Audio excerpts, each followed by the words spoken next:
live recap of Friday Night Smackdown for July the 2nd, 2021. Just 2 weeks away now until we have live crowds again. This was the next to last episode of Smackdown at the Thunderdome. Thank you to everybody watching this, whether it's live or on demand, and thank you to anybody from Twitter that might not like my observations about the show. Thank you for tuning in and giving this a chance. I appreciate it. Let's go ahead and get started with the recap of SmackDown. We had Edge come to the ring for a promo. Last week, he made his return and attacked Roman Reigns. The match was set for Money in the Bank. Edge, Roman Reigns, one-on-one. Edge said that WrestleMania was supposed to be the culmination of a 10-year story, his comeback story. But it did not happen, and it rocked him so much that he needed to take time away from the company. He watched the match back, and yeah, he could blame it on Daniel Bryan. He could blame it on Jey Uso interfering during the match, but he knows that he can beat Roman Reigns one-on-one. And he showed a photo from WrestleMania where he had Reigns in the crossface, and Reigns was in a bad place, and Edge just had this look like he was ready to destroy Reigns and win the title right there. He was in the zone. And Edge said that at Money in the Bank, he has Reigns' number. Nice opening promo here from Edge. I enjoyed it. Good start to the show. We had Jimmy Uso, who is the new right-hand man of the Tribal Chief. He was backstage with Paul Heyman and said that he was going to take care of Edge. He was going to put Edge down. We had our first match of the evening, which was Shinsuke Nakamura, or Kingsuke Nakamura, teaming up with Big E against Baron Corbin and Apollo Crews. And during the entrance of Shinsuke, Pat McAfee was going crazy as usual, and he even started dancing above Michael Cole. Cole was just not feeling it, but Pat McAfee had to really make Michael Cole feel uncomfortable. Poor Michael Cole. This stuff has been really entertaining. Like I said a few weeks ago, Pat McAfee, he adds so much to this Nakamura Rick Boogs combination, the way he reacts to it. I love it. We had Baron Corbin interviewed on WWE.com. They showed the footage of it. Corbin said that he's lost hundreds of thousands of dollars in bad investments. So apparently he's Shawn Michaels circa early 2009 or whenever, when Shawn Michaels was broke and JBL was paying him. Remember that storyline? Corbin came to the ring with his King music and was announced as King Corbin, but then the announcer realized he made a mistake, so they cut the music, and Corbin just had to walk down to the ring. Very sad. And Apollo was trying to get Corbin in the zone for this. Corbin did get some offense, but Rick Boogs was out there playing the guitar, causing a distraction, and then Boogs got on the mic and told Corbin that his car was being towed. And they showed a clip on the big screen of Corbin's car being towed away. And Big E took advantage of this, hit the big ending, and scored the 1-2-3 victory. So Baron Corbin's downward spiral continues. Dr. NXT Scorpio sent in a $2 super chat, says, I guess Baron Corbin has lost his smile. Yep, and WWE recently trademarked the term Happy Corbin, so you could see where this is going. And there was a little bit more to this, which I'll get to in a few minutes. We had Bayley come to the ring for a confrontation with Bianca Belair, the SmackDown Women's Champion. Bayley talked about her win last week, saying that she proved Bianca's win at Hell in a Cell was a fluke, and Bianca is going to crumble under the pressure, and said that it's going to be a shame when Bianca loses in front of the WWE Universe, loses in front of the young boys and girls. Bianca arrived and she said that she just keeps beating Bayley over and over, and Bayley will not go away. So Bianca Belair proposed an I Quit match, which Bayley accepted. And Bianca said she cannot wait to hear the words from Bayley when Bayley says, I quit. Now, this always makes me think of Mankind and The Rock from the Royal Rumble, when Mankind said that line and then it was dubbed in as a way to have The Rock regain the championship. Will we see that again? I mean, my initial thought was Bianca easily wins this. Like, this is just filler until we get the fans back and Sasha Banks returns to set up Bianca versus Sasha. And I'm still going with that. I'm still going to say, even though we're not doing predictions yet, I'm going to say Bianca retains the title. Bayley quits and then just shows up on Raw when we get the draft taking place. Alberto Gomez with a $5 super chat. Thank you for that, Alberto. I appreciate it. Says, Pat McAfee brought 2004 Michael Cole back. He feels refreshed, honestly. Yeah, it just goes to show when Michael Cole is motivated, he can do a really good job. And I think that there's definitely some chemistry between Michael Cole and Pat McAfee. McAfee definitely brings some energy. And when you watch SmackDown, you see McAfee standing out there. He's getting into it. He's not bored. He's enjoying his job, which is a nice change of pace. A guy that's there, who's passionate about it, who's not just there to collect the paycheck. And it shows with McAfee. And I do think his enthusiasm brings out the best in Michael Cole. Walter Cruz with a $5 super chat. Thank you for that, Walter. I appreciate it. Says, why did Jimmy acknowledge Roman Reigns so randomly? It's a disappointment, and I hope WWE doesn't expect us to randomly care about Corbin now. Also, cool shirt. Well, thank you for that, Walter. I do appreciate it. And yeah, I get what you're saying about Jimmy. Like, this does seem very random. Jay just disappeared, and we never got like a Roman Reigns versus Jimmy match to get Jimmy on Roman's side. It just happened. But I have an interesting theory about Money in the Bank. Like, I initially thought there was no way Roman Reigns was losing the title anytime soon, but I would not rule out Edge winning the title when Jimmy Uso screws up at Hell in a Cell, or not Hell in a Cell, Money in the Bank. I always mix up those two, and it annoys me. Money in the Bank.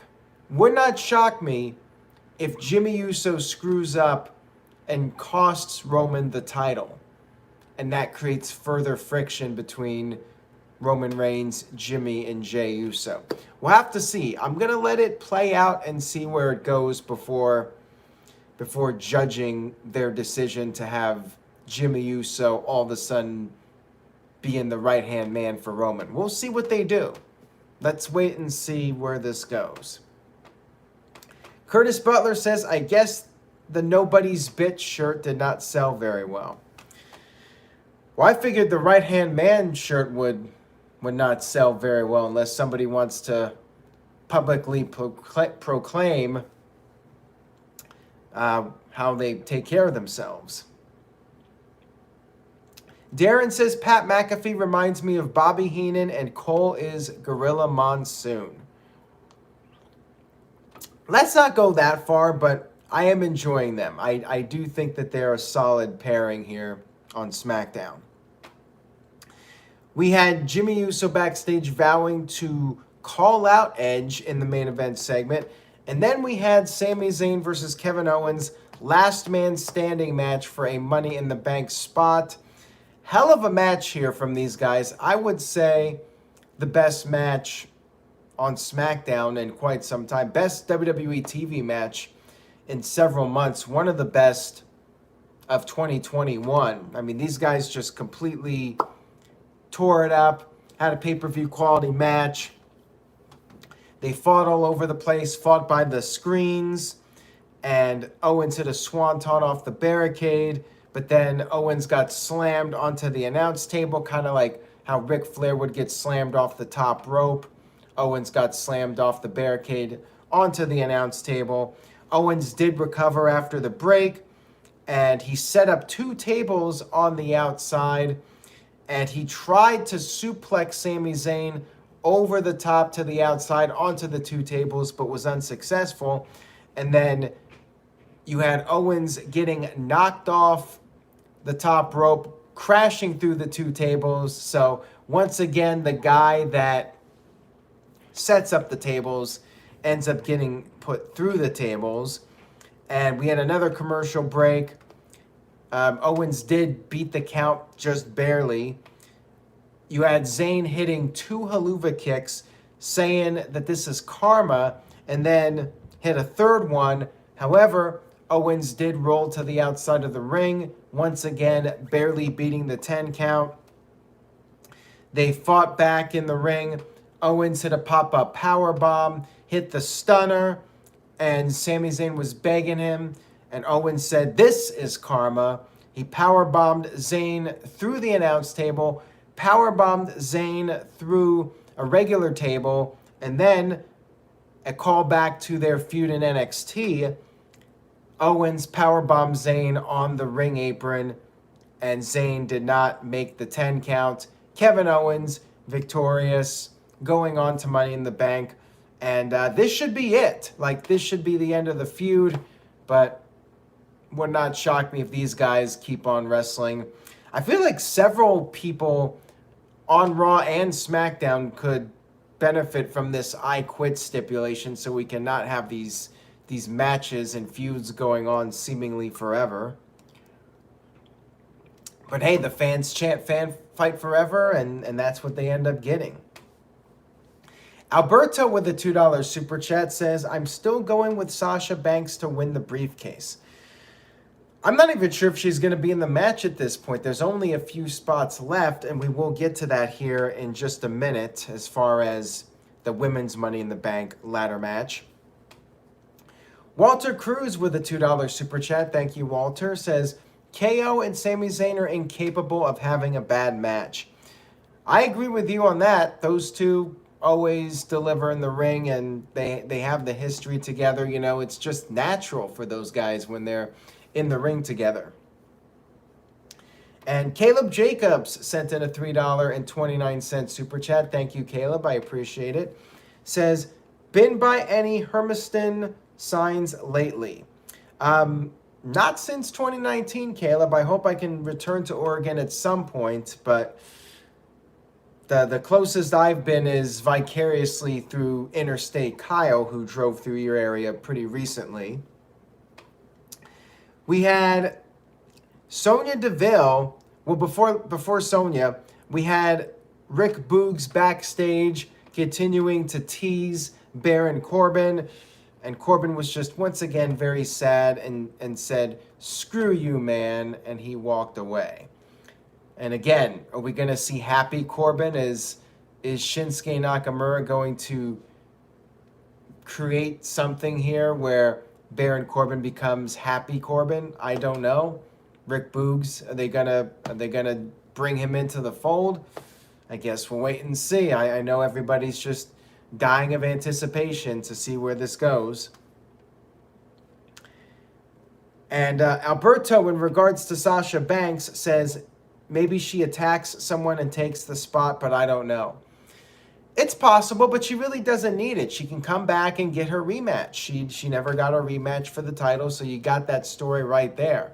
But let's talk about the women's Money in the Bank. Sonya Deville introduced the next participant. Was it Liv Morgan? No.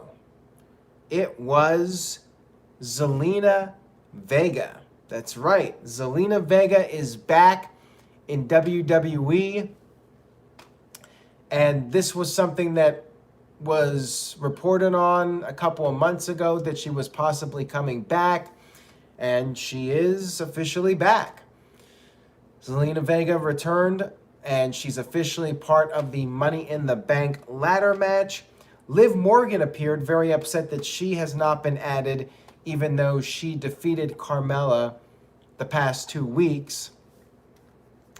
And Zelina said that she's been competing all around the world for years.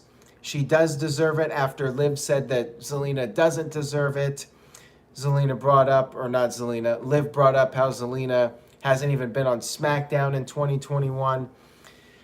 Liv ended up slapping Zelina, and Sonya Deville made a match between them. Carmella was watching sideways, the sideways angle backstage, watching on the monitor.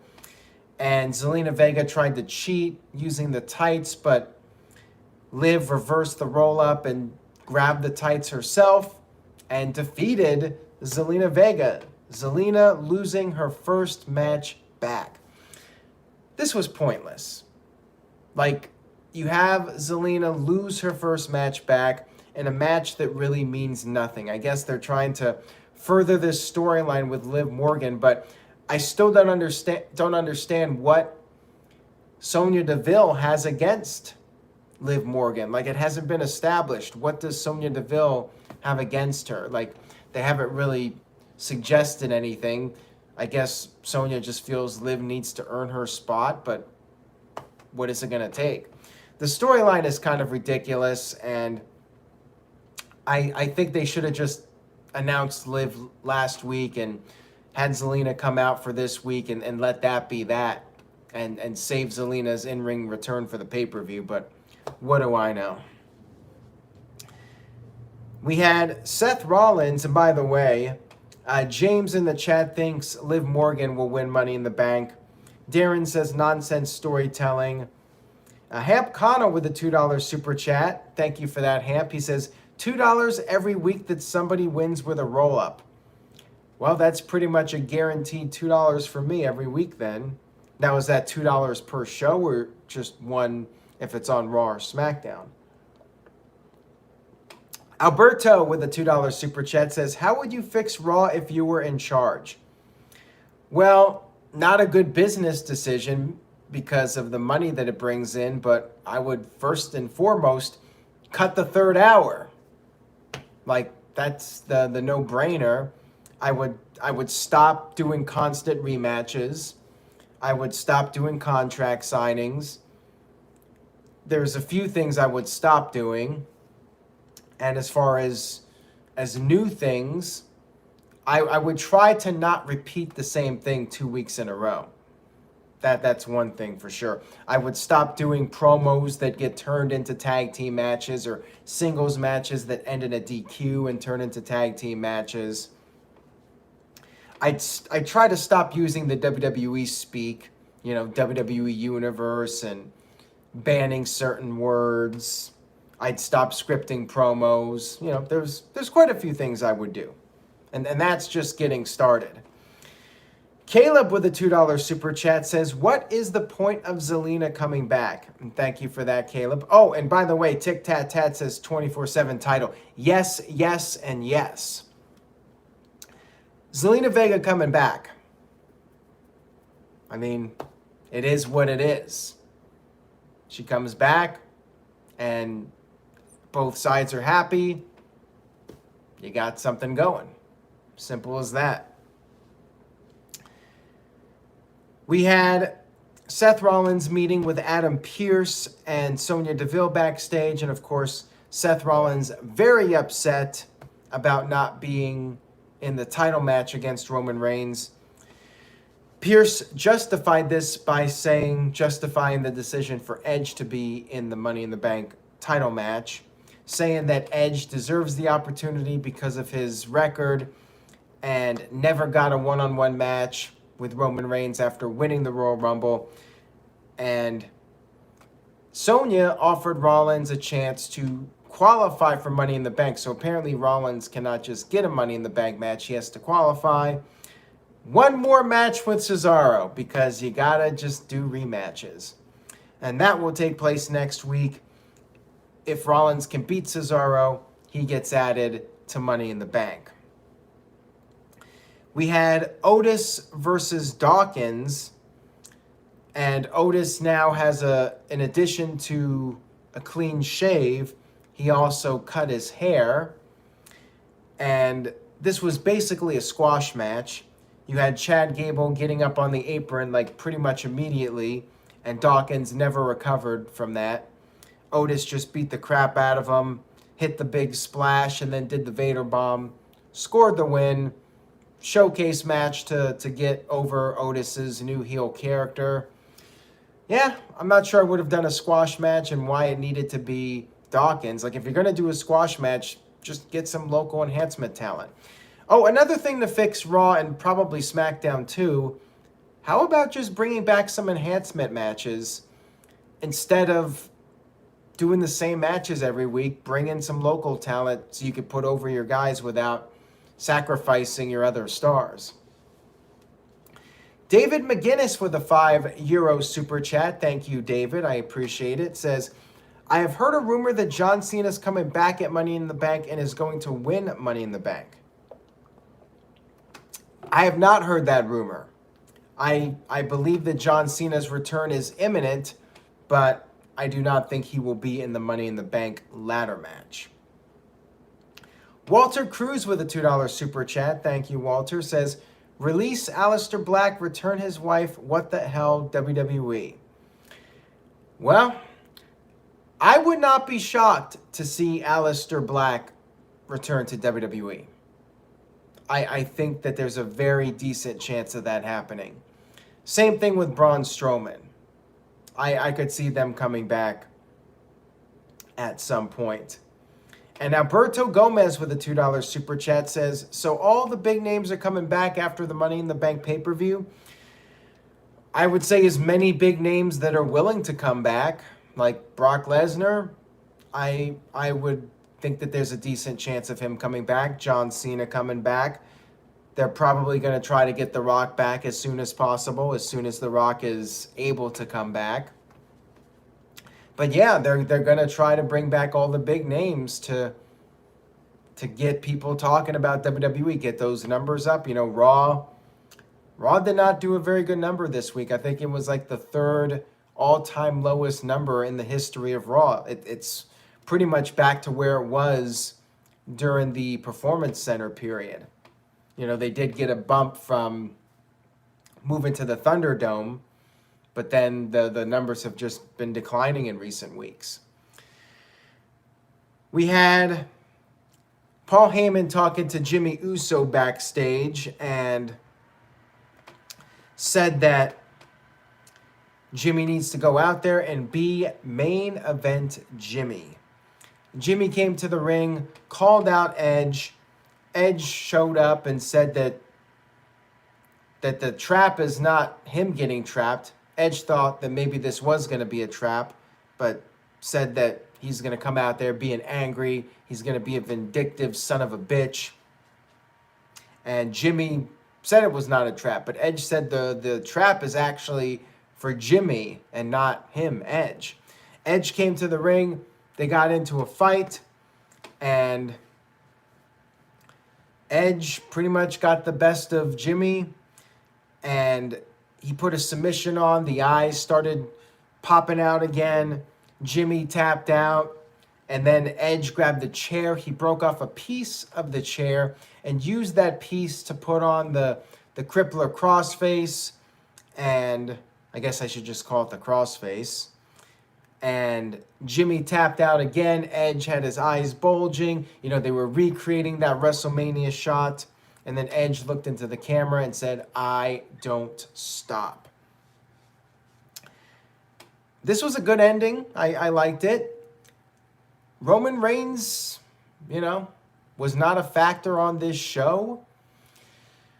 which, is rare these days to not have Roman Reigns being a focal point of SmackDown. But they kept him out of the spotlight, and the spotlight was put on Edge. They did the angle with Jimmy Uso to set up the match. All in all, pretty solid SmackDown, Not a great show. I did think Sami Zayn and Kevin Owens was great, though. To me, that easily carried the show, and I would recommend checking that out. The Edge stuff was pretty good. So I'm going to give it a solid B. It was a good show. Despite what some people on Twitter think, I'm not always complaining. Sometimes I like the show, and there will be things I'm not going to like, but all in all, I liked it. I give the show a solid B. Matt Helms, Michael Wayne, and MVP Kev also give it a B. Tic Tat Tat with a B+, Alberto with a B-. Mohammed gives it a C+. Dr. NXT Scorpio and Calvin Bowman also give it a B. So a lot of B's from the chat room. And Darren says, are you a fan of Bronson Reed coming to the main roster? That's been rumored. He's been in dark matches. He's been appearing on the main roster TV tapings, but not in front of the cameras. He was on Main Event. Looks like he's going to be on the main roster. He lost the North American Championship to Isaiah Swerve Scott this week. So, yeah, I think that's a pretty clear sign Bronson Reed is main roster bound. I think it's a little too soon, though. Like, I think they should wait on him a little bit. They just started pushing him towards the end of last year. After he was kind of just there, he started to come into his own, and now they have him lose the title, and they're going to call him up. It feels a little rushed with him. Like, I want to see some of the veterans get called up, like the Adam Coles or the Tommaso Ciampas or the Johnny Garganos, but, seems like they're never going to get called up at this point. Karrion Kross, I can understand, they got plans for him. I just hope Scarlett is part of those plans and they keep them together as an act. I think it would not be good to separate them at this point. Calvin Bowman says, what was your favorite King of the Ring? First one with Bret the Hitman Hart winning. Alberto Gomez with a $2 super chat says, if you don't have plans, don't call them up. Yeah, I agree. And I get it. You want to bring in some fresh faces. And Matt Helms says, do you think Finn Balor is coming back to the main roster? I would think so. At this point, that's what makes sense. I would not rule anything out, though. Like, if he shows back up in NXT, I'm not going to be surprised. But one would think he's coming back. Like I said before, that entrance is very fan-friendly. And it has audience participation. It's something that looks cool on television to see all the fans doing the Finn Balor pose. And, with fans returning, going back to earlier, with my thoughts on maybe Edge leaving Money in the Bank as champion, I feel, my gut feeling is WWE wants this first show back, this first pay-per-view back, to have that big feel-good moment with the big fan pop. And I just have this gut feeling Edge is winning the title. Even though all this time I've been saying Reigns should not lose the title. Like, they could pull it off. If Jimmy accidentally costs Reigns the match, that builds up a lot of friction between Reigns and the Usos. And you get that feel-good moment of Edge being champ. But I'm not going to make my final prediction yet. We'll save that for when we do the actual predictions video coming up very soon. Alberto Gomez with a $2 super chat. Thank you for the super chats, Alberto. Says, Balor versus Reigns would be a great little feud. I agree. I mean, that would definitely be next on the list whenever Roman Reigns gets through this storyline with Edge, and then probably the match with John Cena at SummerSlam, which, by the way, doesn't need to be for a title. Like, you could have Edge win against Roman Reigns and have Rollins maybe win Money in the Bank and cash it in, or Rollins just gets his match with Edge at SummerSlam for the title. So, they don't have to do Reigns versus Cena for the Universal title. It could be a match without a title on the line. Gary Joe says, sorry, just catching up. Rift, why would they make Vega just automatically in the Money in the Bank match without qualifying like everyone else and loses to a roll-up? Felt very weak in my opinion. I know highly unpopular, but C+ for SmackDown. Good point there, Gary. Like, I think they should have just had her come out there. And again, the whole Liv Morgan thing with Sonya Deville, like, I don't understand why Sonya is making Liv go through the hoops. It just doesn't make any sense to me. Like, they should have just announced Liv for Money in the Bank last week, had Zelina Vega come to the ring, and that be that. Or have Zelina Vega beat somebody else to get the qualifying spot at Money in the Bank. I don't know. I don't know why they did what they did. But anyways, guys, thank you so much for tuning in. I really do appreciate it. Stay tuned. Coming up next, Saturday night, 8 p.m. Eastern, 5 p.m. Pacific, the No DQ review. We'll be back. Better late than never. Tune in for that. We'll be talking about a lot of different topics as we get closer to Money in the Bank. Enjoy your weekend, 4th of July weekend, everyone. Stay safe. Have fun. And I will see you guys next time.